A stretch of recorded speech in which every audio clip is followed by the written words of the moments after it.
அனைவருக்கும் வணக்கம். என் லைஃப்ல இந்த மாதிரி ஒரு பெயின்ஃபுல்லான ஒரு சுச்சுவேஷனை நான் ஃபேஸ் பண்ணதே கிடையாது. மனசு முழுக்க வலி வலி மட்டும்தான்.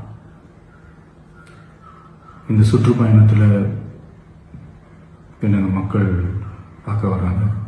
அதுக்கு ஒரே ஒரு காரணம் தான், அவங்க என் மேலே வச்சிருக்கிற அன்பும் பாசம். அந்த அன்புக்கும் பாசத்துக்கும் நான் எப்பவும் கடமைப்பட்டிருக்கிறேன். அதனால தான் இந்த சுற்றுப்பயணத்தில் மற்ற எல்லா விஷயங்களையும் தாண்டி மக்களுடைய சேஃப்டி, அதில் எந்த காம்ப்ரமைஸும் பண்ணிடக்கூடாதுன்றதுக்காக தான் அது என் மனசில் ரொம்ப ஆழமாக இருக்கும் அந்த எண்ணம்.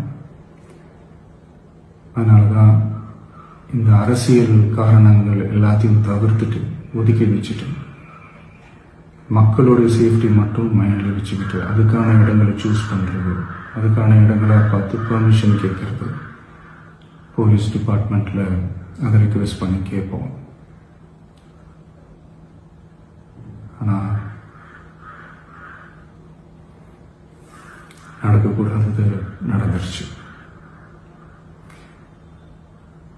நான் மனுஷன் தானே.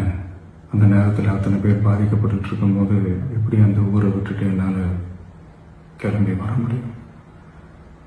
நான் திரும்ப போகணும்னு இருந்துச்சுன்னா அதை ஒரு காரணம் காட்டி அங்கே வேறு சில பதட்டமான சுச்சுவேஷன்ஸ், வேறு சில அசம்பாவிதங்கள் அந்த மாதிரி எதுவும் நடந்துடக்கூடாதுன்றதுக்காக தான் நான் அவாய்ட் பண்ணேன்.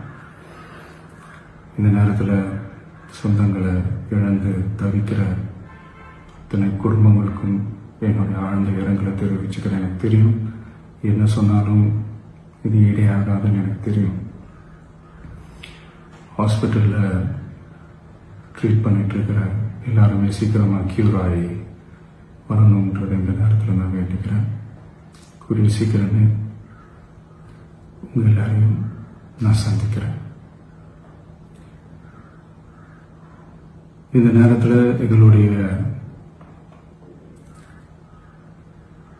வலிகளை, எங்களுடைய நிலைமையை புரிஞ்சுக்கிட்டு எங்களுக்காக பேசின அரசியல் கட்சிகளை சார்ந்த நண்பர்கள், தலைவர்கள் அனைவருக்கும் என்னுடைய நன்றியை தெரிவிச்சுக்கிறேன்.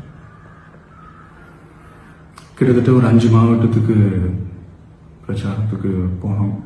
இந்த மாதிரி எதுவுமே நடக்கல. ஆனால் கரூரில் மட்டும் ஏன் எப்படி நடக்குது? எப்படி நடக்குது?